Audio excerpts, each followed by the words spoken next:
আসসালামু আলাইকুম। Welcome to our channel garments mechanics MC.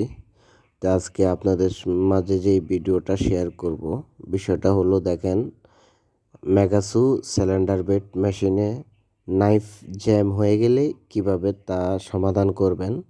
তো আসলে এই ভিডিওটা দেখলে আপনারা বিষয়টা বুঝতে পারবেন কিভাবে জাম হয়ে গেলে কিভাবে সেটা সমাধান করবেন। তো দেখেন, আমরা আমাদের মেশিনটা চলতে চলতে হঠাৎ করে নাইফটা জ্যাম হয়ে গেছে।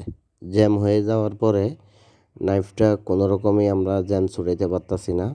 তো আমরা WD-40 দিলাম, অয়েল দিলাম, কোনো রকমভাবেই আমরা নাইফের জ্যামটা ছুটাইতে পারতাছি না। তো দেখেন, অবশেষে আমরা লাইন থেকে মেশিনটা বের করলাম। বের করার পরে আমরা তো দেখেন আমাদের আইডল মেশিনের যে জায়গায় থাকে ওই জায়গায় নিয়ে তা আমরা দেখেন মেশিনটা কাজ করলাম। তো আমরা একে একে সব কটা পয়েন্ট খুললাম যে আমরা কোনো জায়গায় আমরা জ্যামটা খুঁজে পাই নাই। তো আস্তে আস্তে যখন আমরা অয়েল দিলাম, অয়েল দিয়ে চালালাম, তো দেখেন আমরা যে মেশিনে কাজটা করতেছি এখন পর্যন্ত মেশিনটা অনেক পরিমাণ জ্যাম, নাইফটা অনেক পরিমাণ জ্যাম। তো আমরা কোনো রকমভাবেই আমরা জ্যামটা ছুটাইতে পারতাছি না। তো অবশেষে দেখেন আমরা জ্যামটা পেলাম।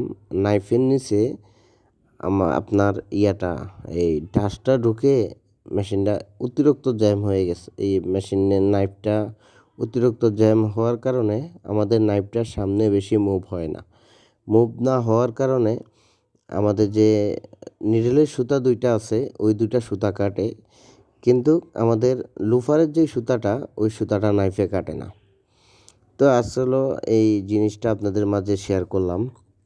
তো ভিডিওটা ফুল দেখবেন, কোনো স্কিপ করবেন না, ফুল দেখবেন। ফুল দেখলে আপনারা অবশ্যই আপনাদের উপকার হবে। আপনারা এই নাইফের জ্যামটা যে কোন কোন জায়গায় জ্যাম লাগতে পারে এই বিষয়গুলো আপনারা বুঝতে পারবেন।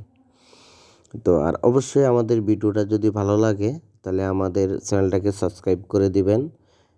ভিডিওটা অবশ্যই লাইক কমেন্ট দিয়ে জানাবেন যে আমাদের ভিডিওটা কেমন হয়েছে, কিংবা আপনারা কোনো এই ভিডিওটা দেখে আপনারা কোনো একটা মেশিনের সমাধান করতে পারতেছেন কি না, বিষয়টা অবশ্যই আমাদেরকে জানাবেন কমেন্ট করে। তো দেখেন অবশেষে ওই যে দেখেন আমাদের বস পিছন থেকে খুলতাছে, আপনারা খেয়াল করবেন।